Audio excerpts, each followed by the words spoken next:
G'day, and welcome to the Best of the Rest F1 podcast with Sticks and Fraser. Tune in weekly to hear everything Formula One.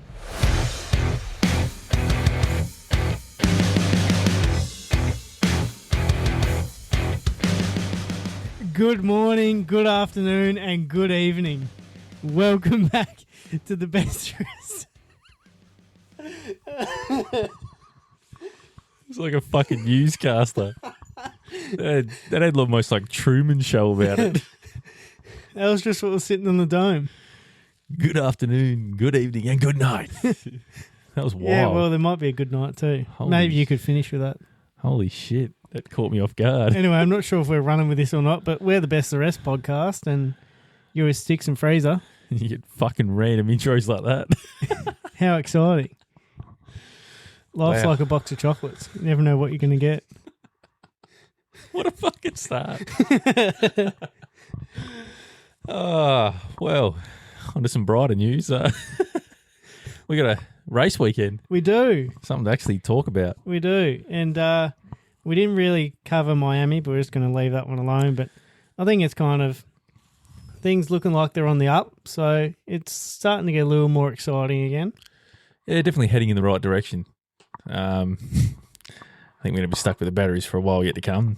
Whispers here and there about V8s maybe on the horizon, but that'd be unreal. Who knows? It'd be sick, but I don't buy into it. Feels like it could be a bit of Formula One PR, like, oh yeah, shut up, like we might do V8s in the future while we get all this shit sorted, whether they do or not. What would you buy into? What would you like to see? Oh, I'd be all for the V8s, but I don't know if they're just going to go and drop the battery side of things that they've had in play for... When did the hybrid system come into play?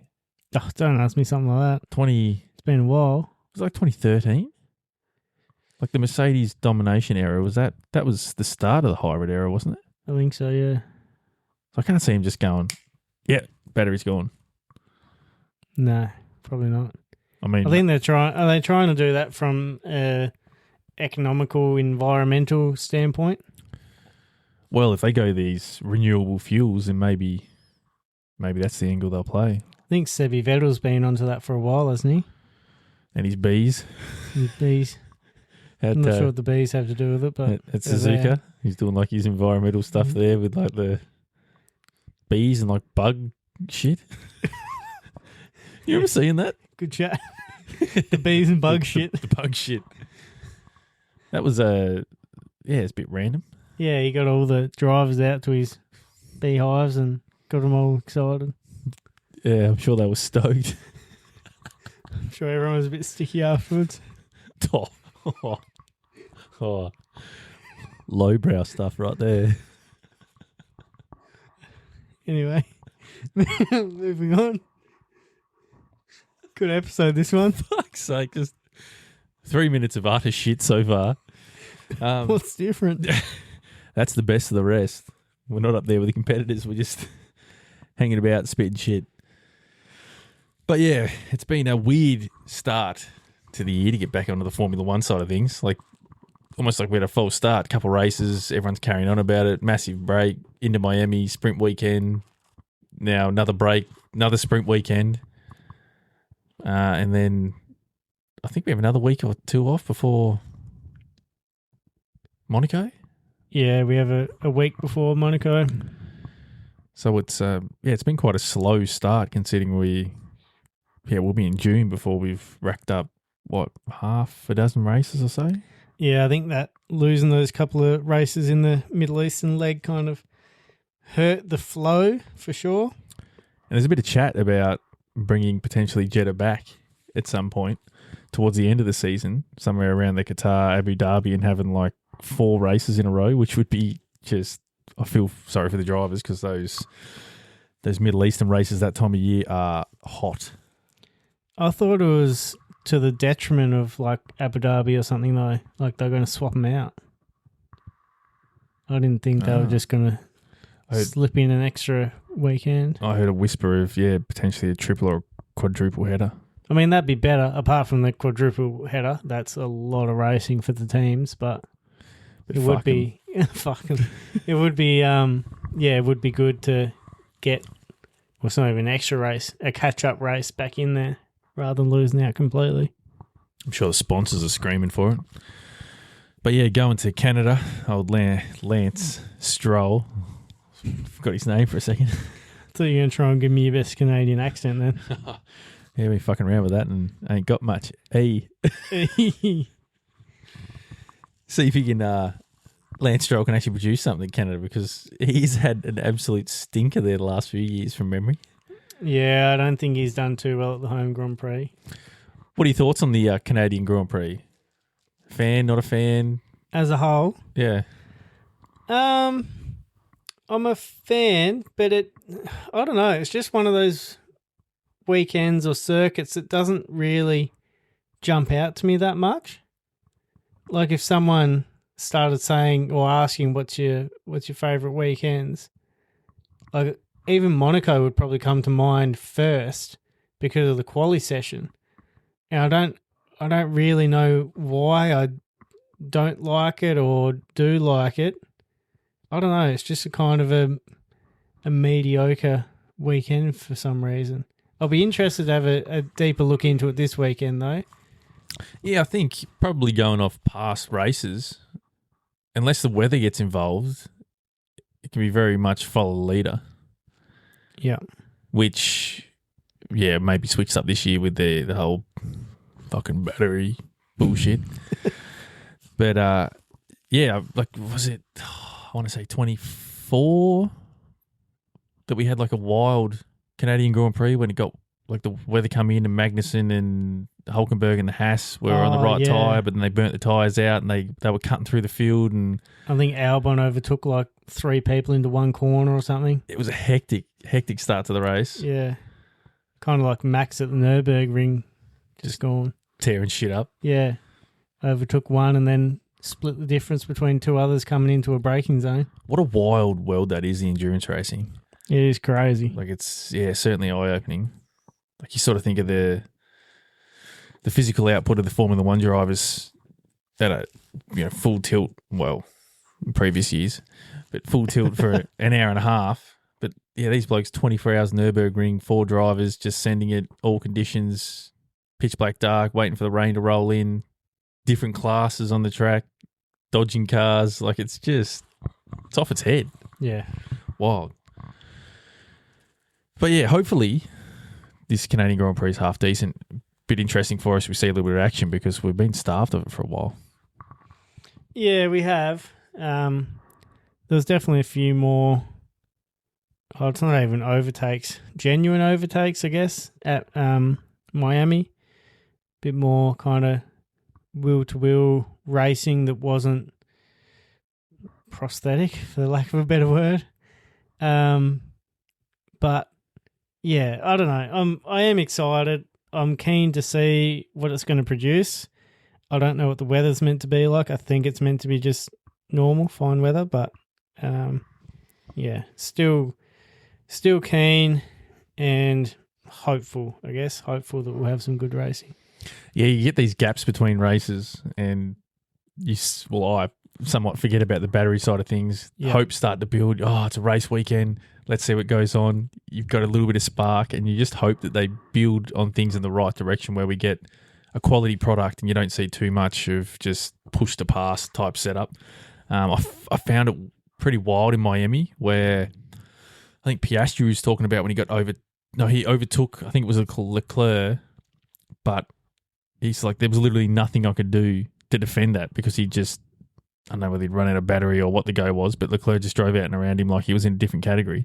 Yep. He's like, there was nothing, like I'd worked hard to get that overtake, but then there was nothing I could do to defend on the straight. Just bang straight out and around. You don't want to see too much of that. But I don't know. Hopefully the more data, the more races under the belt, they can work together with the FIA and fine-tune things and get a half-decent product where fans, for one, are happy, but drivers and teams are also content, not just Mercedes at the front. Yeah, well, that's why I'm kind of, mixed emotions because leading up to it, like you said, you got all that excitement and then you remember the shit that we've been going through. It's kind of like when you go to Nan's house and you got that shortbread biscuit tin, then you open it up and it's all her sewing supplies in there. What an analogy. It is. It's like Were you chewing that one up for a bit, or I thought of it when you started talking. I was like, I've got to remember it. And then you slightly went off on a different tangent. I was like, I've got to bring this back. I've got one locked in, loaded. Are you talking about those the tins where they'd have like the individual like sort of cupcake shortbread stacked in each? Yeah, like the blue tin and it's like the shortbread Walkers? biscuits, something like that. Yeah, and I know the ones if you're you talking saw it, like everyone, especially that grew up in like, I don't know, 90s, would recognise it as the false sense of security that's actually Nan's like, hell sewing yeah. supplies. Damn. What a fucking analogy to come up with. Love it.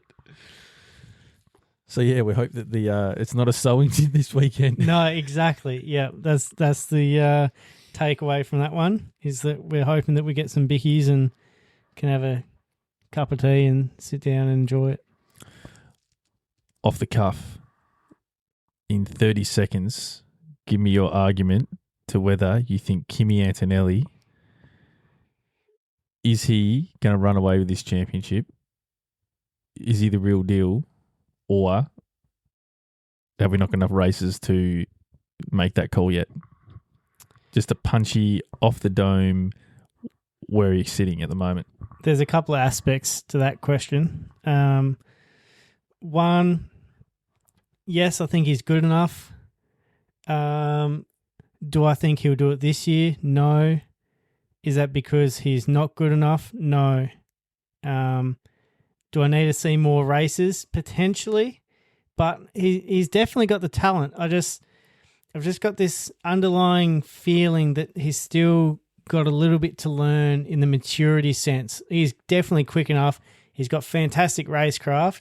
I think there's just going to be a couple too many weekends where he's just a little bit unreliable, still trying to find his feet, competing at the top for consistent poles, wins, podiums, that I think he will just have a few misjudgments that will cost him. And my money would be on Russell in the same machinery to just be that little bit more consistent.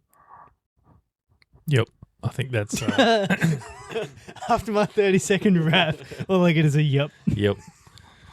I was just doing the math going, that was close to a minute. You know, have to fuck me, delete mate. the last 30 seconds off the record. You gave me 3 fucking questions to cram into a 30-second answer. Got to test you out, mate. We're in a... Can I just like rebound that straight at you and see your take on that? All right, start the timer. All right, go. I think he has what it takes to win this year. I think if he was to do it this year, it had to start the way it has. If he was on the back foot and however many points a lead he has on Russell at the moment, if that was inversed, I think it'd be too much of a mountain for him to climb. But getting that jump start has put himself in the best position. But there's going to be challenges, there's going to be lapses, much like Oscar had last year. And that's when we're going to see whether he's got it in him to mentally stay on track and not let the pressure get to him. It's all well and good when you're winning and things are going good, you're feeling good. How does he handle the adversity of, oh shit, I've lost it. Russell's won the race. I've just lost 25 points. Getting down on yourself, all of that sort of thing. Yeah, exactly that. And if he does have that little bit of a bad run of form, you know, where the media kind of turns on him a bit, how's he going to handle that? And you saw that with Norris a bit last year, like when he had his little bad run of form there for a bit, that they turned on him and you saw him get quite down and I don't want to say depressed, but it probably was a bit of that anxiety, you know. Bit of head noise going on. Yeah, definitely struggled a bit with the head noise side of it. So, and he says himself, like he's very self-critical. So then to have that on top. So I guess what I'm saying is Antonelli being quite a young lad now, winning races, leading a championship. How will he deal with that kind of pressure? We are almost seeing the reverse of last year with, well, almost the same thing as last year, really. Norris went into last year as a heavy favourite and Piastri jumped out the blocks and then after 6, 7, 8 odd races had a decent lead and then everybody was somewhat questioning Norris, where we're almost getting to that point where people are starting to ask a few questions of Russell. if Kimmy can beat Russell again this weekend and further extend that gap, I just had a look and it's 20 points. Yeah. If he gets that out over an entire race, like a 25 plus point margin, it starts to creep into this is becoming quite a serious lead. And the bigger that gap gets, or the more consistent, like the more races that go by and the gap sort of stays there, the more noise that there is going to be. And how's Russell going to handle that too? Because he hasn't necessarily had, this is his first shot at a championship. He hasn't really had that noise, that pressure where he's expected to win. It's always been, he was in the Williams and he's doing great because that car's trash.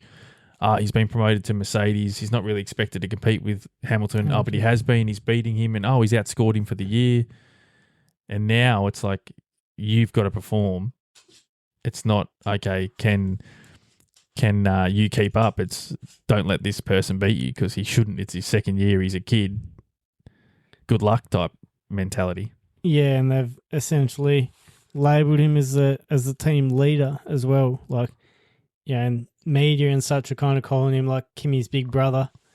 And like, he does look quite calm and composed, but yeah, he does.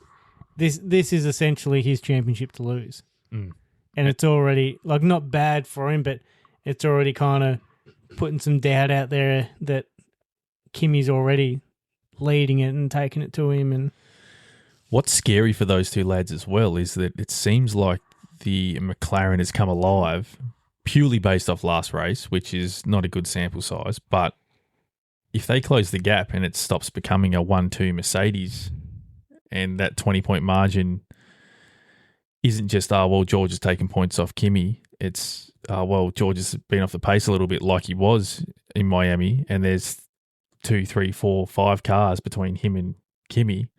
Like, it starts to become a bit dicey. So, yeah, there's a lot of aspects to play out, but it's too early to make a definitive call, but it's, potentially not just the Mercedes that might be battling for wins, depending on track preferences and track strengths of the teams.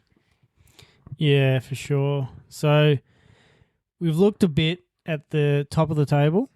Now let's have a bit of a look at what probably should have been mid-table. Where's Williams at? What are they? Do you think they're going to turn things around a bit? Are they going to start scoring some steady points again? Or is this their season told already? It's not looking good, is it? It's really not looking good. I think it's that overweight factor that were the rumours that were floating around pre-season that Williams denied, that, it seems to be lingering and haunting them. And I don't think it is a simple process to lose the weight on the Formula One car once you've got it all passed. Because essentially the rumours going into the season were that they failed the front wing or front impact crash testing, and they denied it. But now it's basically come out that it's true, and they had to put extra weight in to reinforce to pass the test, which has now put them on the back foot. I think Alpine had a similar thing last year, didn't they? Yeah, I think so. So, I don't think it's easy to stay within those standards, but then take that weight out of the car, especially in season while there's so many other things going on. I think it's a wasted season for them. Because this was meant to be the season that they were focusing on. Last year was their trial, and their point scoring and podiums was like bonuses. And this was meant to be the year that they proved exactly what they can do and start fighting with those top guys again. It's embarrassing. It is, really. I think James Vowles would be embarrassed, especially all that talk from last year. And, don't look at our successes at the moment. Next year, that's what we're aiming for. And I was hyped. And, I think the best they can hope for at this point is to be in the position they were last year, where they are fighting for 5th or 6th and maybe deeper into the points. But at this stage, 9th or 10th is an awesome result for them, where that wasn't the goal going into the season. And I think too small of a sample size, because we've only got Miami where they did score a few points and seemed to go okay, but that could be just because that track suited them a little bit better. But yeah, overall disappointing, and the chance that Science could get his head turned because he hasn't signed up for a project to be fighting at the back. He was sold a dream, and at the moment it's not anywhere near what he was told was going to happen with this team moving forward. Yeah, I don't know how long he's on Science' contract, but if I was him, I'd be looking side to side and seeing what else is about for sure. Well, I've already heard a few whispers, like, there's all that chat around, what does Verstappen do? Does he stay in Formula One? Rah, rah, rah. There's whispers and chat about, well, if Verstappen leaves, who takes that seat? Sainz would be in the conversation. Piastri potentially could move, but then Sainz could end up back at McLaren, or because he's a quality driver and he's too good of a driver in his prime to be sitting at the back of the field. And I could see him getting poached. I could also see him giving up on the Williams project if it looks too dire. But it is probably too soon to say, they're buggered altogether. But I guess the best thing Williams fans can hope for is that they, improve towards the end of the season, and then next year becomes that year where they might take that step. Yeah, that would be the goal, the dream. I don't know. It all definitely seemed possible, but then this year's just, where are they? What are they doing? It's kind of opposite to Alpine. They were pretty dreadful last year, and now they've definitely taken a step up, and they're competing for solid points. Well, Williams, they've got the right engine in the back. Exactly. That's a solid component. That's half the battle there. It's just they need to, get everything else sorted. I mean, these next few races will be interesting because we've had such big gaps between races and enough time, well, not enough time, but considerably more time than what they usually would have in season to make changes and make upgrades. So maybe they could do something in that time frame. I don't know. Time will tell. But yeah, rough start. Certainly not what I was expecting going into the season. Not what I was hoping either. I was wanting to see him up there fighting. It'd be so nice to see a team up there and compete with that usual top four. Somebody to break the norm of Formula One. Yeah. We've gone into a massive regulation change and we still see the same 4 teams at the top of the comp. Yeah. It's a little frustrating. It would be nice to see somebody else crack crack deep into the points and actually fight for a championship. Definitely would be. Yeah, I was kind of hoping it'd be one of those years where someone that was just mid-table is, picked it up and ran away with it. But, yeah, I mean, it's hard, obviously, when it's a bit of an engine formula change that it's always going to be dominated by one of the supplier teams rather than the customers. So inevitable. What are you thinking? How are you feeling about your boys over there in Papaya after the interesting start of the season, but pretty good showing last few races? Where do you see them? The very start of the season was obviously very disappointing, both from car failure and a bit of driver performance as well. But they're definitely showing the potential. I think a lot of it's going to be on how quickly they can grab hold of the changes and understand the engine that Mercedes have obviously developed. They know exactly how everything's going to work, what's going to work in with it, because that's what they have designed. Whereas, McLaren have just been given a blueprint, and then if something has to change for a certain reason, they're already weeks behind. So, yeah, I mean, they can definitely catch up. Still a lot of races to go, and they're starting to show a lot of promise. It's just the probably the race pace more than anything in those Mercedes. But I'd love to see a McLaren get out in front. Even these Ferraris are looking quick. I wouldn't write any of these teams off just yet. I think it could be any of those top 3 really. I think the caveat with that is that time is of the essence. Like, they need to start. Yeah, it needs to happen now. Now, sure. in the next few races, because if they let it go too far, what's the difference now? It's looking at the points. But, yeah, there's a 70-point difference between Mercedes and Ferrari and an 86-point difference between Mercedes and McLaren in third place. So, It can definitely be done, but they need to start cracking in sooner rather than later. And I'd love to see that championship fight spice up. That'd be brilliant, especially if it ended up becoming like a 3-way battle. That'd be intense. Well, I mean, it happened last year, really. Like, that started... it started slow in a sense because it was the same story. It was McLaren running away with it, and you just had to choose whether you were putting Piastri or Norris first, and then someone else for third. But well, and when you think Verstappen come from the clouds, like exactly, yeah. I can't remember what the points were, but it was over 100 points or something, wasn't it? Yeah. With like 8 races left, or yeah, it was a bloody big gap that he reeled back in. And obviously Red Bull were, as a team, were never really in contention. But yeah, Verstappen in the Drivers' Championship. And like, yeah, I know it's all about the constructors, but to me it's the individual. Like, I'm still looking at how each driver is competing against each other. So I'm still keen to see how that pans out as a Drivers' Championship, especially if Mercedes keep stealing points off each other. What did you make of old mate Max Verstappen's teammate? I'm fucking blanking on his name. Hadjar. What did you make of old Hadjar's capitulation in the car after he crashed out in Miami? I'm sorry, but that was fucking embarrassing.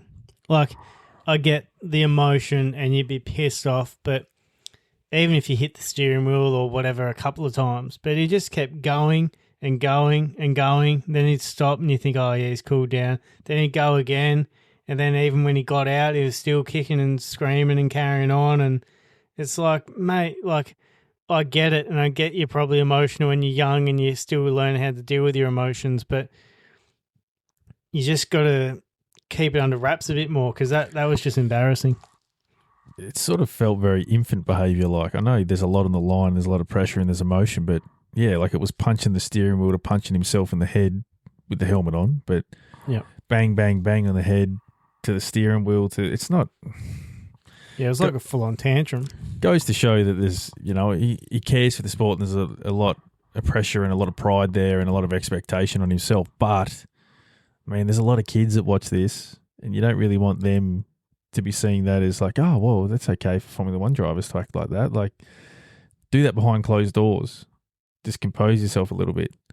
Because I think, and I mean, from a sports psychology standpoint too, I'm sure that sort of mentality isn't good. It probably seeps into pressure on yourself next time, because you're thinking, well, fuck's sake, I screwed that up. Well, I'm useless, rah, rah, rah, whatever sort of negative talk's going on in his head, which then probably in turn puts more pressure on himself the next time he's in the car. I need to prove myself because last time, or if the next time you make a mistake, even if it's just a small off or whatever, like, does that completely derail him?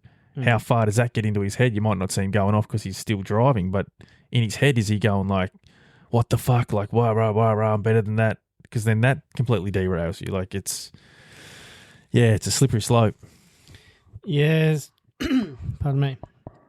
Like, everyone gets upset and, you'll be pissed off and you'll have that outburst, and, you can't necessarily control it sometimes. Like, they talk about essentially like blacking out, but the repeated outbursts and tantrum is like, what are you doing?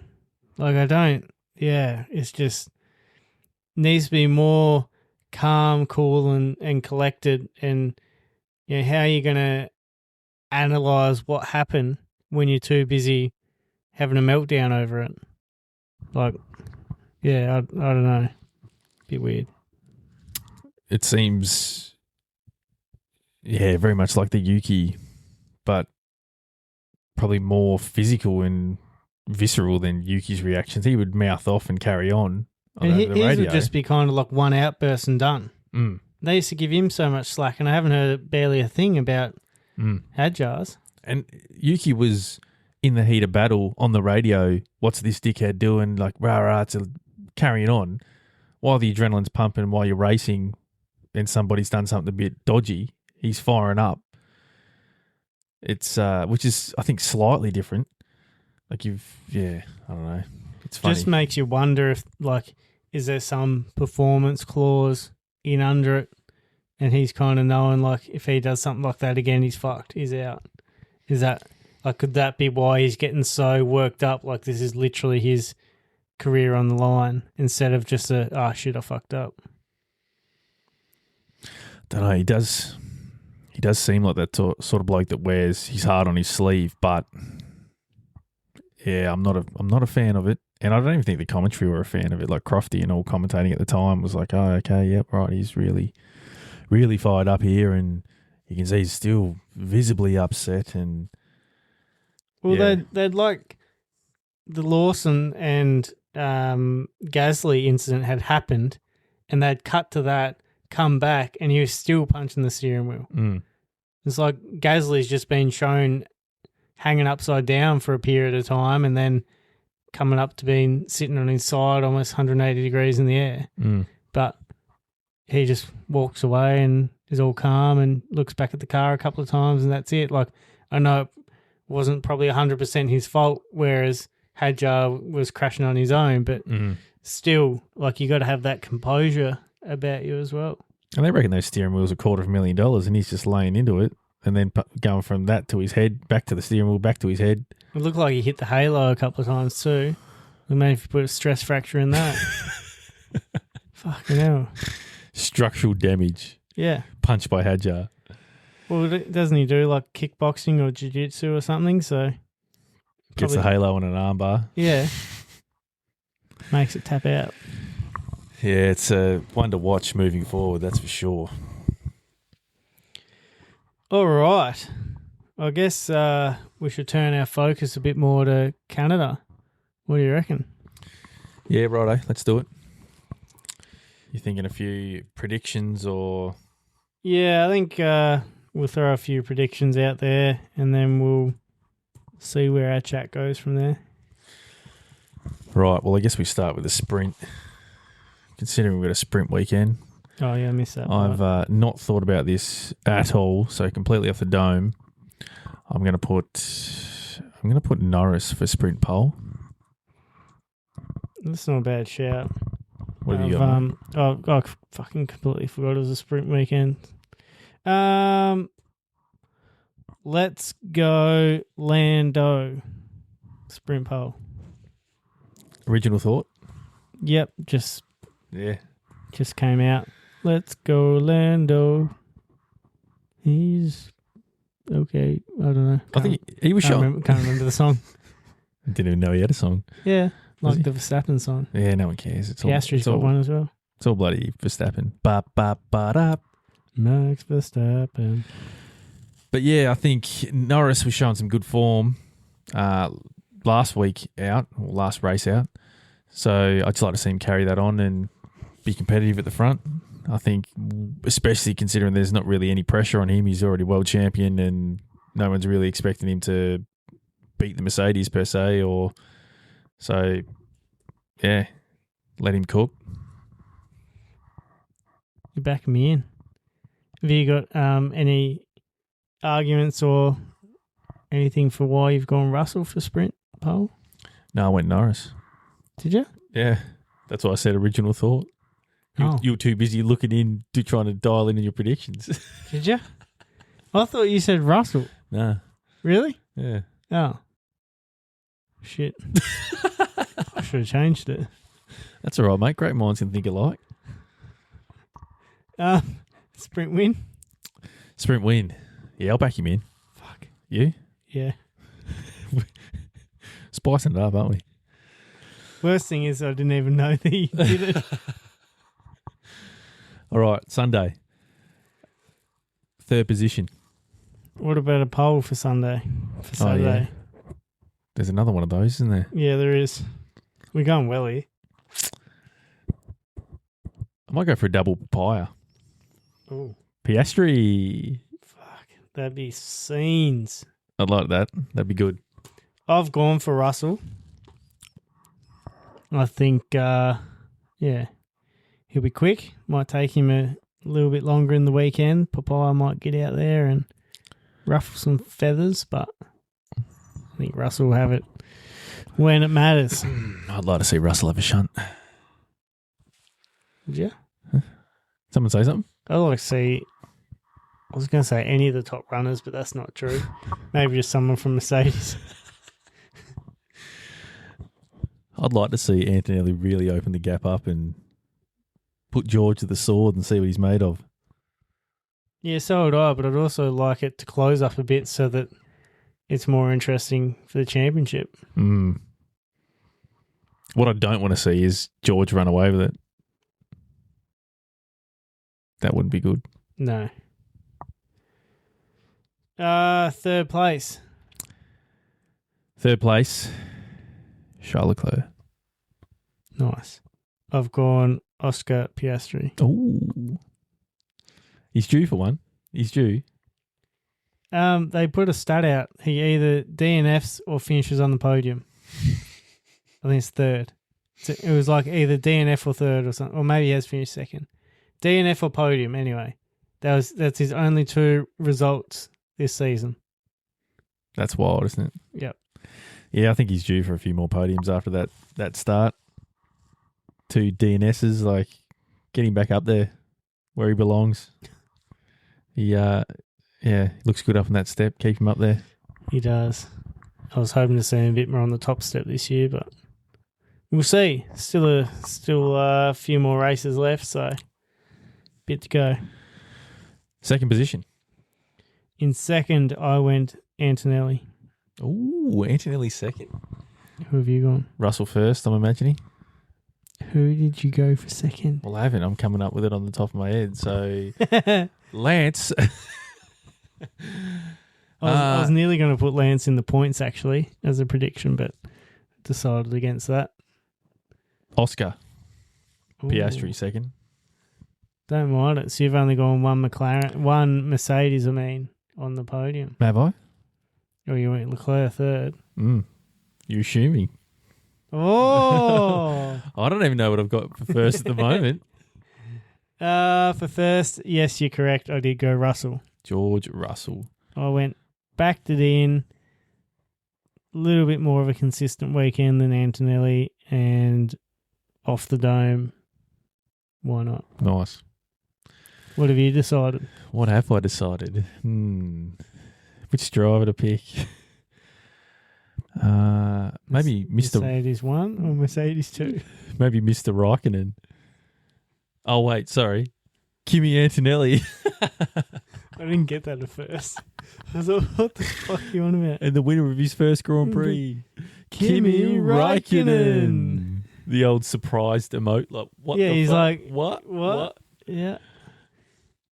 And then it took the, I can't remember who it was. Was it Jolie and Palmer? I don't know. I can't remember who announced it. Sound like some dude with an accent. Yeah. But yeah, it took them a little bit before they were like, oh, Kimi Antonelli. I didn't actually realise at the time, after the fact. Neither. I picked up on when it. he walked out and did that like surprise thing, I thought he was like, how'd I win? Yeah, what am I doing up here? Whoa, won so early in the season. Yeah, no one expected this. And then after the fact, they hit the rounds at Kimi Raikkonen. And he's like, I'm not fucking Kimi Raikkonen. Yeah. I don't reckon even like myself walking out would probably even heard it. Like I'd just be too caught up in the moment. And then someone would be like, they called you Kimi Raikkonen. And I'd be like, oh, shit. No. You know, they said absolute wanker and you're up there like, yeah, number one. Did you see Antonelli's celebration is the Usain Bolt? Yeah, I haven't actually seen it, but I heard that he was going to give it a run. I think he was going to give it a run. I think he's done it twice. I don't think he did it the first race he won. Yeah. But he's done it the next two. Is when he gets out of the car, he pulls the lightning bolt pose. You have to pay royalties for that, I reckon. Probably. You saying I want a cut? You can catch him. Run him down. Yeah. Well, there's some predictions. I'm not overly confident, nor do I fully remember what I just plucked out. I might have to write yours down. We're going to have to rewind and listen back to it. Just to see who I went with. Yeah. I have got a left of field here. All right. As well. So I'll just ramble on for a bit while you kind of think out loud. So I have spread my eggs to multiple baskets. All right. I'm not putting all my eggs in one basket. And I have gone for a double podium for McLaren. So my prediction is only Piastri on the podium. But my left of field, I've gone for McLaren double podium. So a podium in each race. Or... in one of the races to be a double. Oh, okay. To both be on the podium at the same time. Fuck, I like it. Yeah. Not just to be Mercedes dominated each race and one other team gets on there. Yeah. It's pretty bold. Yeah. Might. Left of field anyway. Yeah. Bit left of field. Bit out there. Bit out there. Mine that I'm coming up with as I speak is Lance Stroll. No, don't. To not embarrass himself this weekend. To make the people of his home country proud that he calls Canada home. Mate, it's called left of field, not impossible. Yeah, I want 100 points if this comes through. No, I want him to... I'll give you the fucking our championship right there. act like a professional driver and not make a fool of himself at any point. Not... The sort of reaction, I guess how I'm going to judge this is if you're a Canadian, much like if we were at the Australian Grand Prix, sitting in the crowd, and then, like, it was a big one this year, Piastri fucked it off into the barriers, maybe not fully his fault, neither here nor there. That would have been a facepalm moment, what the fuck's going on. A bit of that, like, where you're like, oh, fucking oath, Lance. Not necessarily to the point where he's crashed out, but maybe he's just made a dick of himself. So every race. And I'm betting that he won't do it. I'm not confident at all. But keep an eye on that. For there not to be one person comment saying Daddy's money has kept him in his seat. Yeah, that sort of energy. Yeah. Yeah. Nah. I'll you've got a 0 there already. Yeah, I'd back myself in for a donut too, but keep your eyes peeled. Why not? Watch him come to the first braking zone in practice 1 and double lock up and flat spot the tyres, and commentators like, well, he's fucked them already. Can't wait. That'll be interesting. Well, for the drop the ball, I've gone for Alpine. I think they've been performing quite well lately, consistent points. I think this weekend won't be their weekend. I don't think they'll get in the points. They might even have a DNF or two. Right. I think they're going to drop the ball at Canada. Alpine. Yeah, okay. My dropping the ball. Sorry, I couldn't ramble on that one for a bit longer to give you some time to think. It was a bit of a shorter one. No, I've got one. Oh, look out. This is the Canadian Grand Prix as a whole. Oh, ouch. They will produce a stinker. We will not be entertained. And this doesn't necessarily have to be the fault of the race or the venue. Like, it could be just because of the cars and the overtaking and the battery. Boring racing. Not a great spectacle. Don't even know why that popped into my head, but that's what I'm rolling with. Fair enough. So, yeah, another one they've left it wide open for argument come next week's pod, but stay tuned. Yeah, well, I'm not sure what we're going to get. I don't know. I'm not pumped, but I am keen to get a race weekend under the belt again, and there's still some optimism there. Yeah. I like it. 7 out of 10. We got any more to add for this Canadian Grand Prix waffle on? I don't think so. Or is it time? I think we've probably bored everyone enough. Because I don't reckon anyone made it past that 3-minute mark anyway. I think we're riding solo at this point. To be honest, I tuned out then too. It's all been a blur. I'm coming up to the second last corner. It's time to box and bring her into the pits. And don't hit the wall of champions. Well, if any of you are still here and you have somehow enjoyed it, then... You poor bastard. I'm sorry. We'll give you a refund. Like us, follow us, share, and we'll catch you on the next one. Catch you later. See ya. Oh, look at this. This is not a dog. This is a piece of shit. Wave his magic driving sticks. Wow.